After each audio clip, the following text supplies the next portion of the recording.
Good morning, student. Welcome to Political Science online class. So, dear student, in the previous period, we was discussed the two important concepts, that is 1935 Act and second one is Indian Independence Act of 1947. So, I hope all of you clearly understood about the two important acts. So, dear students, now today we are going to discuss about the two important concepts, that is number one is interim government of India and second one is the first general election 1951 to 1952. So within that, the first one is interim government of India. So dear student, all of you know that,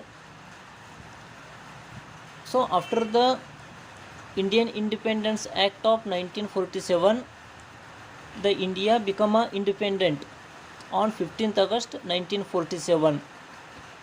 So another one thing is, during that time there is no any central government and there is no any particular constitution to India. So therefore, during the term of 1946 to 1952, in between there is a one government.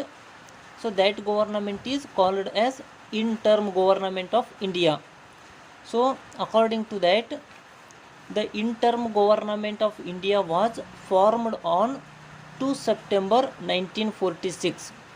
So before the independence, according to the act, the interim government of India was formed on 2 September 1946, as well as this interim government is have two important works. It had the two important works.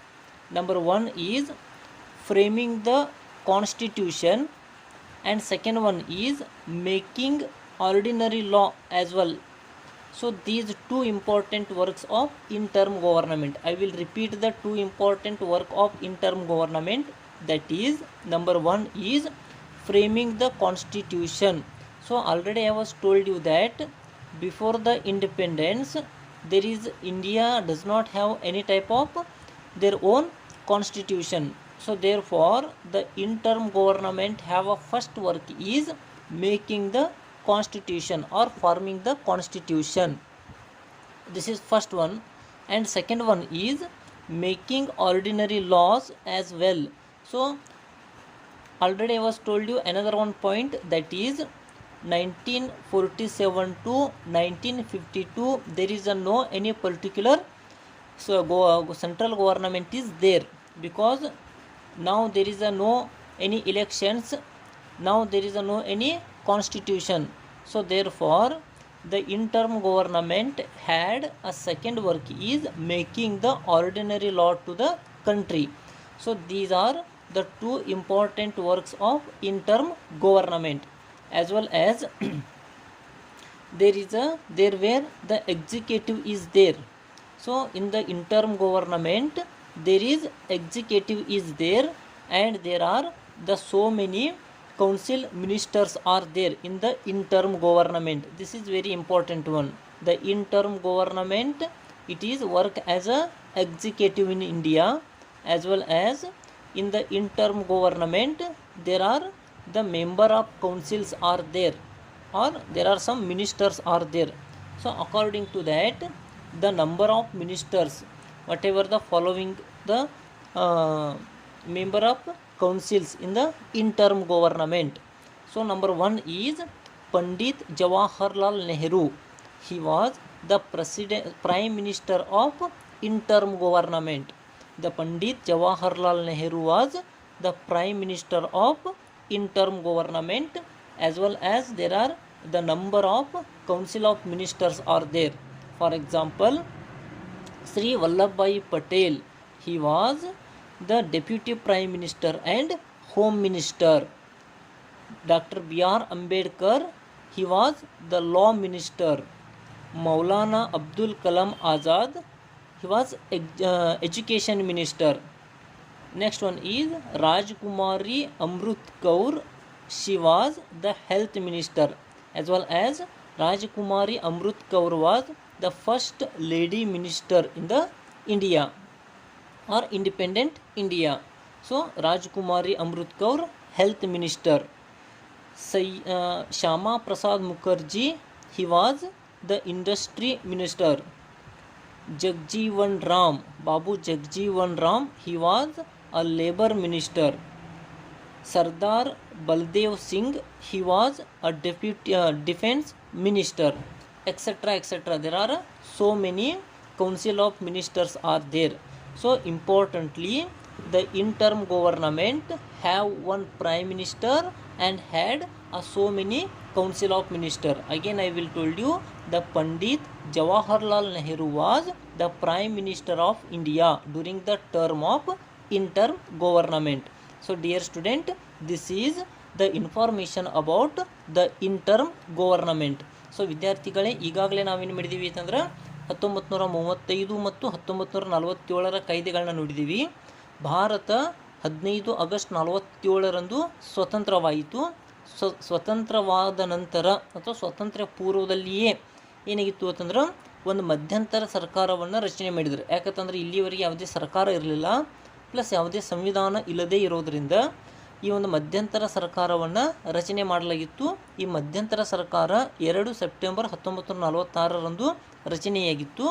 ಈ ಮಧ್ಯಂತರ ಸರ್ಕಾರದ 2 ಪ್ರಮುಖ ಕಾರ್ಯಗಳು, it had the 2 important works. Number 1 is framing the constitution. So ಮೊದಲನೇ work ಏನಪ್ಪ ಅಂತಂದ್ರೆ ಸಂವಿಧಾನವನ್ನು ರಚನೆ ಮಾಡುವುದು. The second work is making the ordinary laws to country. ದೇಶಕ್ಕೆ ಸಾಮಾನ್ಯ ಕಾನೂನುಗಳನ್ನು ರಚನೆ ಮಾಡುವ ಅಧಿಕಾರವನ್ನು ಈ ಒಂದು ಮಧ್ಯಂತರ ಸರ್ಕಾರ ಹೊಂದಿತ್ತು. ಅದೇ ರೀತಿಯಾಗಿ already I was told you that there were one executive is there in interim government and there are so many number of council ministers are there. So ಅಲ್ಲೇನಾಗಿತ್ತಪ್ಪ ಅಂತಂದ್ರೆ ಒಂದು ಕಾರ್ಯಾಂಗ ಇತ್ತು. ಕಾರ್ಯಾಂಗದೊಳಗೆ ಕೆಲವೊಂದಿಷ್ಟು ಮಂತ್ರಿಗಳಿದ್ರು ಅಥವಾ ಮಂತ್ರಿ ಮಂಡಲ ಇತ್ತು. ಪೂರಕವಾಗಿ already I was named so many council of ministers. Very importantly, there is first one is Pandit Jawaharlal Nehru was Prime Minister of India in mid-term government. So ಈ ಮಧ್ಯಂತರ ಸರ್ಕಾರದೊಳಗೆ ಪಂಡಿತ್ ಜವಾಹರ್ಲಾಲ್ ನೆಹರು ಏನಾಗಿದ್ರಪ್ಪ ಅಂತಂದ್ರೆ ದೇಶದ ಪ್ರಧಾನಮಂತ್ರಿ ಆಗಿದ್ದರು. ಅದೇ ರೀತಿಯಾಗಿ ಸರ್ದಾರ್ ವಲ್ಲಭಭಾಯಿ ಪಟೇಲ್ ಉಪಮುಖ್ಯಮಂತ್ರಿ, deputy prime minister and home minister, ಅಂದ್ರೆ ಉಪಮುಖ್ಯಮಂತ್ರಿಗಳು ಮತ್ತು ಈ ಒಂದು ಗೃಹ ಮಂತ್ರಿಗಳಾಗಿ ಕಾರ್ಯವನ್ನು ನಿರ್ವಹಿಸಿದರು. ಅದೇ ರೀತಿಯಾಗಿ ನಾನು ನಿಮ್ಗೆ ಅನೇಕ ಪ್ರಮುಖವಾಗಿರ್ತಕ್ಕಂತಹ ಕೆಲವೊಂದಿಷ್ಟು ಮಂತ್ರಿಗಳ ಬಗ್ಗೆ ವಿವರಣೆಯನ್ನು ಕೊಟ್ಟಿದ್ದೇನೆ. So the interim government, it is very essential before the framing of constitution and before the conducting of first general election. It is very effectively work during the term of 1946 to 1952. So this is information about the interim government.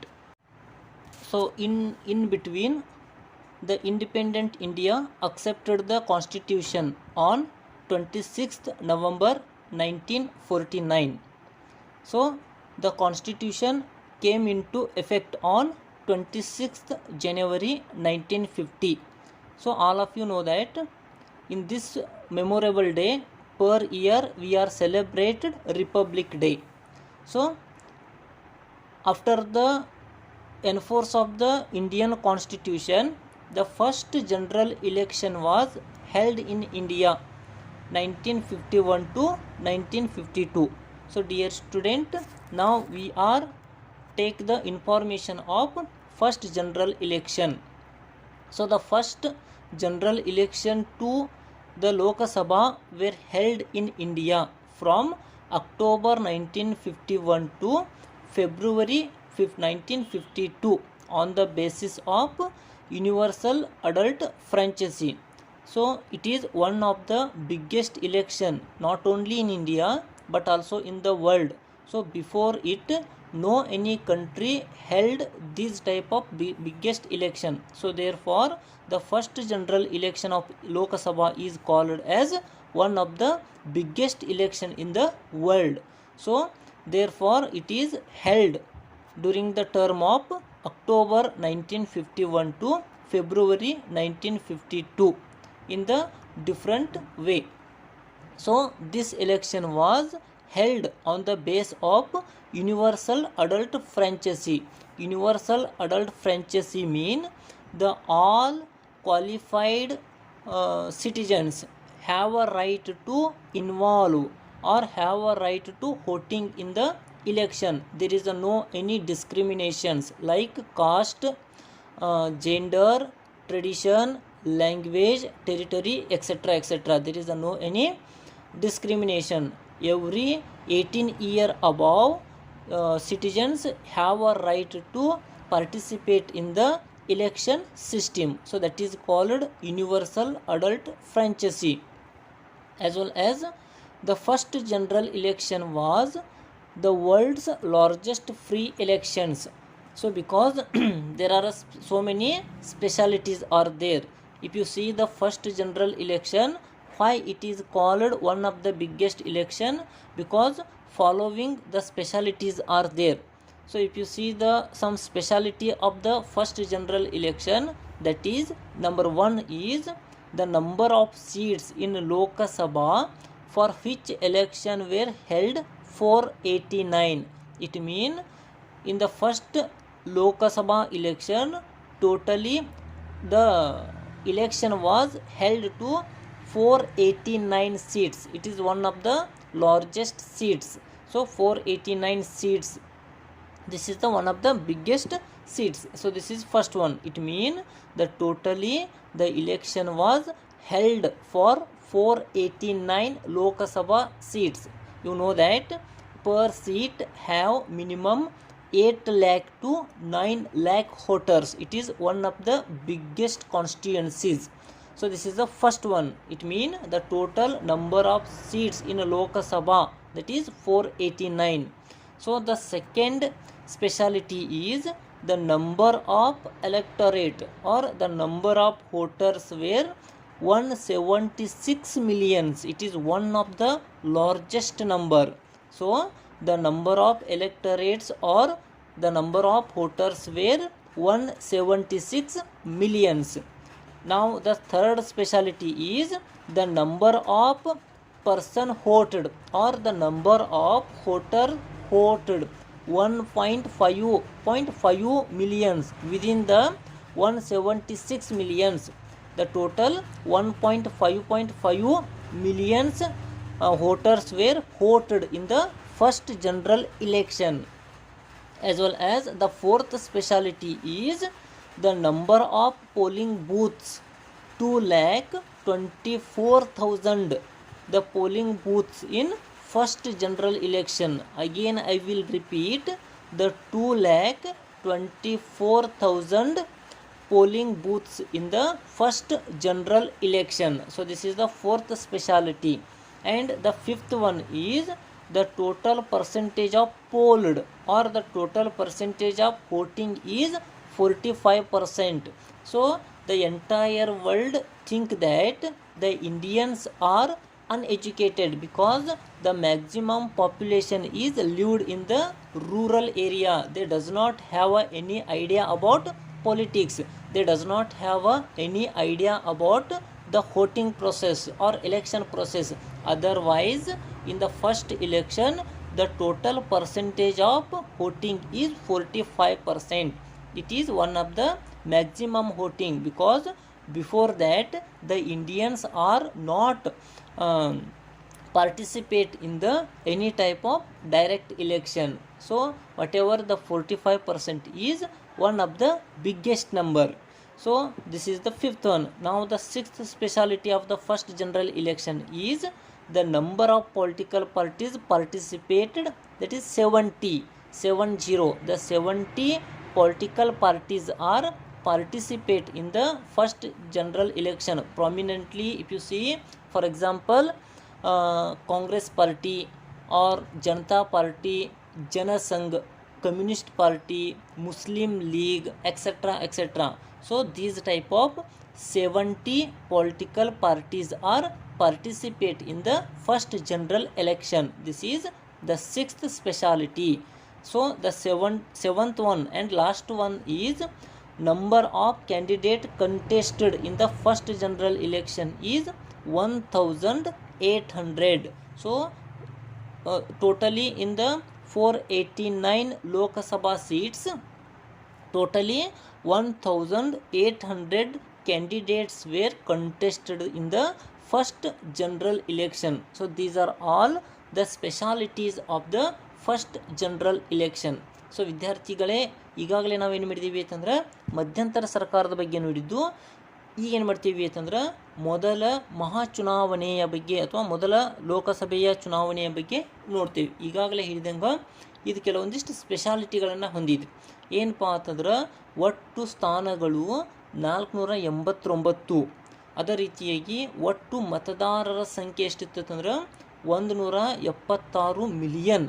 ಅದೇ ರೀತಿಯಾಗಿ ಒಟ್ಟು ಮತ ಚಲಾಯಿಸಿದವರ ಸಂಖ್ಯೆ 105.5 million. ಅದೇ ರೀತಿಯಾಗಿ polling booths ಅಂದ್ರೆ ವಾರ್ಡ್ಗಳ ಸಂಖ್ಯೆ ಎಷ್ಟಿದ್ದಪ್ಪ ಅಂತಂದ್ರೆ 2,24,000. ಒಟ್ಟು ಮತದಾನ ಎಷ್ಟಾಗಿತ್ತು ಅಂತಂದ್ರೆ 45%. ಅದೇ ರೀತಿಯಾಗಿ ಈ ಚುನಾವಣೆಯಲ್ಲಿ ಸ್ಪರ್ಧೆ ಮಾಡಿದ ರಾಜಕೀಯ ಪಕ್ಷಗಳ ಸಂಖ್ಯೆ 70. ಅದೇ ರೀತಿಯಾಗಿ ಈ ಚುನಾವಣೆಯಲ್ಲಿ ಸ್ಪರ್ಧೆ ಮಾಡಿದ ಈ ಒಂದು ಅಭ್ಯರ್ಥಿಗಳ ಸಂಖ್ಯೆ, the candidate contested in the first general election ಎಷ್ಟು ಜನ ಇದ್ರಪ್ಪ ಅಂತಂದ್ರೆ 1800 ಜನ ಸ್ಪರ್ಧೆಯನ್ನು ಮಾಡಿದರು. So this is the speciality are whatever the speciality of the first general election. So now we are discussing about the another one point, that is the conclusion of the first general election. So if you see the whole first general election, we can came to one conclusion. So that is, so this first general election is show the conclusion. That is, number 1 is the Congress party emerged as the most popular party in the country. It has managed 74.5 of seats in Lok Sabha. So this is the first conclusion of first general election. So if you see the first general election, the Congress party, it was emerged as the most popular party, and it can gain the proved the majority in Lok Sabha, and it is gained totally 74.5 seats. So this is the first one. Now the second one is the percentage of voting was 45%. It proved Indians are understood the value of voting. So already I was told you that. So the total percentage of the first general election is 45%. So many think that the Indians are not qualified to participate in the election procedure. So beyond that, the 45% of peoples or Indians, they are participating in the election procedure process, as well as they are proved that they are understood the value of the voting. So why so many people think that also the 45% is not a large number? But if you see in the 1947, if you see in the 1951-52, during that period, the maximum peoples are lived in the rural area. The maximum peoples are uneducated peoples. So so many people think that the Indians does not have an idea about politics. The pupils does not have an idea about any election procedure. Otherwise, the 45% pupils are participate in the voting system or election procedure, and they are proved the value of the voting. So this is the second one. Third one is there was no relationship between the percentage of votes and number of seats owned by the political party. So this speciality or this conclusion is not only proved in the first general election, it is proved in the every election. It may be a Lok Sabha election, it may be a assembly election, it may be a any other election. So in India there is a no relationship between the total percentage of voting and number of seats owned by the political party. So it is common difference between the any political parties in the any election. Understood what I say? There is a no relationship between the total percentage of votes and number of seats owned by the political party. For example, if you see the Indian National Congress, it is gained the 45 percentage of vote and total number of winning seats are 364. If you see the Communist Party, it is gain the 3.29 percentage of vote and they are own 60 seats, 16 seats. Another one example is there, that is Bharatiya Janata Sangha. It is gain 3.6 voting and they are own only 3 seats. So it is proved that there is a no relationship between the total percentage of votes and number of seats owned by the political party. It is show the always, this difference is shows always in the, it may be a first general election or it may be a any elections. So this is third one. Now the fourth one is the communists were popular in the Hyderabad, Travancore, Cochin, Tamil Nadu and West Bengal. It is one of the speciality of first general election. So after the independence, the maximum Indians are more believe in the democracy, but beyond that there are some states are there. In that states, in that peoples, they are believed in the communist theory. For example, Hyderabad, Travancore, Cochin, Tamil Nadu, West Bengal, these all states people believed in the communist, and there are so many differences between the communist theory and democratic theory. The communist theory is absolutely against to the democracy. Otherwise in Hyderabad, Travancore, Cochin, Tamil Nadu and West Bengal, in these all states the communist party is popular more than democracy. So this is one of the speciality of the first general election. Now the fifth conclusion is the voting is rural area 16% and 40% in the town area. So total if you see the total percentage of the first general election, so within that the 60% voting in rural area and 40% voting in town area. So the difference is the maximally the town peoples are well educated peoples, they are gain well knowledge about the politics. Otherwise the only 40% of the town people participate in the first general election. As well as if you see the rural area people, maximum they are not educated during the term of 1951 to 52. So the rural area peoples are not well educated, they does not have a more idea, more knowledge about the politics and election procedure. Otherwise in the rural area the 60% of population participate in the first general election. It is one of the differences between the town area and rural area. Understood what I say? Whatever the well educated pupils in the town area, only the 40% of town pupils participate in the election procedure. So whatever we are think about the rural area, they are uneducated. Otherwise the 60% of rural population, they are participate in the first general election. It is one of the good number.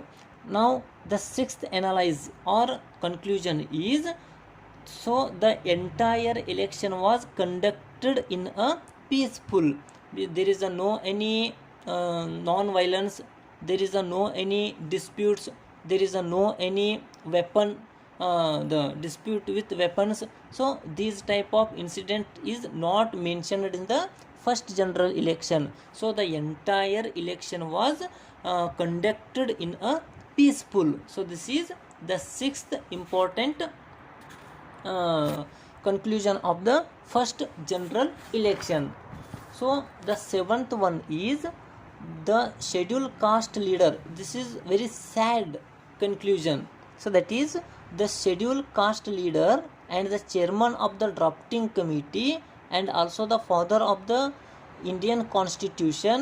So the Dr. B.R. Ambedkar was defeated from the Bombay constituency by Kajrolkar. It is one of the sad conclusion in the first general election. Understood, student?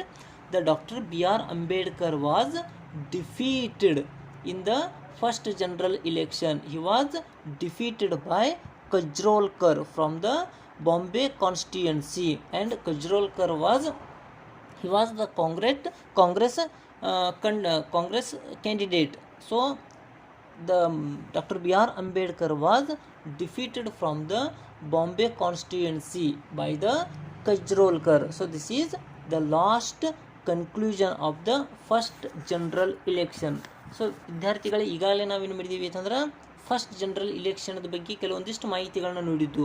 So ಇದನ್ನು ನಾವು ಎನಲೈಸ್ ವಿಶ್ಲೇಷಣೆ ಮಾಡಿ ನೋಡಿದ್ದು ಅಂತಂದ್ರೆ ಕೆಲವಷ್ಟು ಸಂಗತಿಗಳು ನಮಗೆ ಸಿಗ್ತಾವೆ. ಶಾರ್ಟ್ದೊಳಗೆ ಹೇಳ್ಬಿಡ್ತೇನೆ ರೀ ನಾನು ನಿಮಗೆ. ಸೊ ನಂಬರ್ 1 ಏನಪ್ಪ ಅಂತಂದ್ರೆ, ಸೊ ಈ ಒಂದು ಫಸ್ಟ್ ಜನರಲ್ ಇಲೆಕ್ಷನ್ದೊಳಗೆ 74.5 ಆ ಒಂದು ಅತಿ ಹೆಚ್ಚು ಸ್ಥಾನಗಳನ್ನು ಪಡೆದಂತಹ ಕಾಂಗ್ರೆಸ್ ಪಕ್ಷ ಏನಾಯಿತು ಅಂತಂದ್ರೆ ಸರ್ಕಾರವನ್ನು ಪ್ರಥಮ ಬಾರಿಗೆ ಕೇಂದ್ರದೊಳಗೆ ರಚನೆ ಮಾಡಿತು. So this is first one.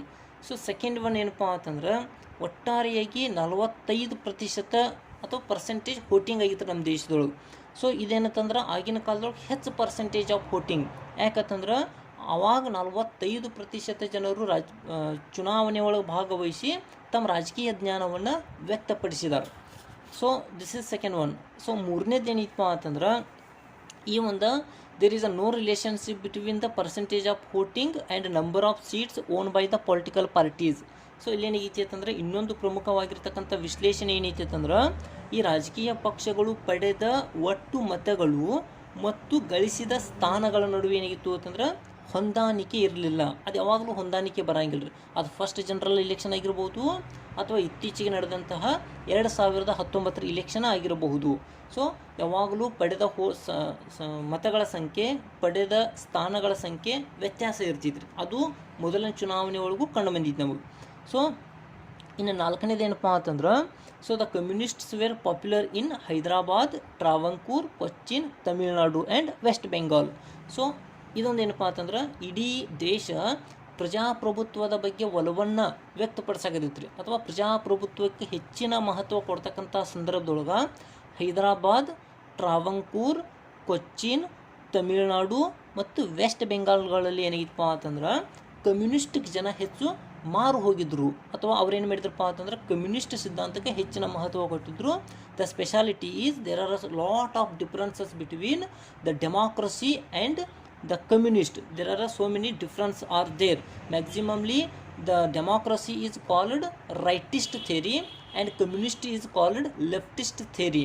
So ಏನಾಗಿತ್ತು ಅಂತಂದ್ರೆ, ಸಾಮಾನ್ಯವಾಗಿ ಪ್ರಜಾಪ್ರಭುತ್ವ ಮತ್ತು ಕಮ್ಯುನಿಸ್ಟ್ ಸಿದ್ಧಾಂತಗಳ ನಡುವೆ ಬಹಳ ವ್ಯತ್ಯಾಸಗಳಿದಾವೆ. ಆ ವ್ಯತ್ಯಾಸಗಳಿದ್ರೂ ಕೂಡ ಇಡೀ ದೇಶ ಪ್ರಜಾಪ್ರಭುತ್ವದ ಬಗ್ಗೆ ಒಲವು ವ್ಯಕ್ತಪಡಿಸಿದ್ರು.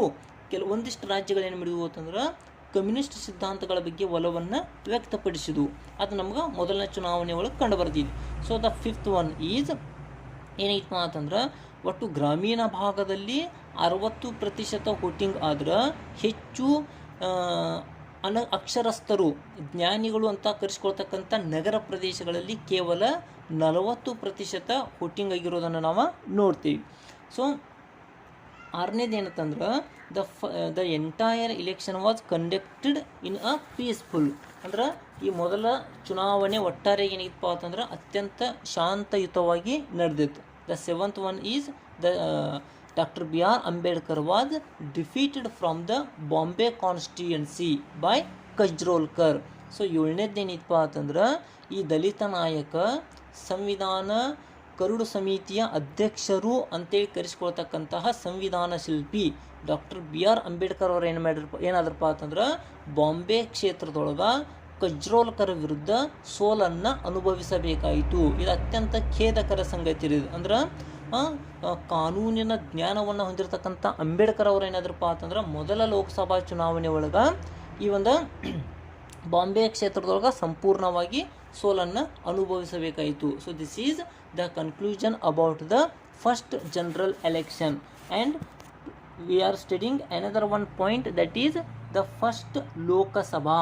So after the first general election, the Congress was show the clear majority or prove the majority and made the government in Lok Sabha or in central government. And the first Lok Sabha have some important points. So that is the first Lok Sabha had total 491 seats. So within the 491 seats, the election were held to 489 seats. Remaining 2 seats, that 2 seats for the Anglo-Indians. So the Anglo-Indians member were nominated for 2 seats. Totally 491 seats in Lok Sabha. Within that, the 489 seats were held to election. Remaining 2 seats, that 2 seats the Anglo-Indians member were nominated for the 2 seats.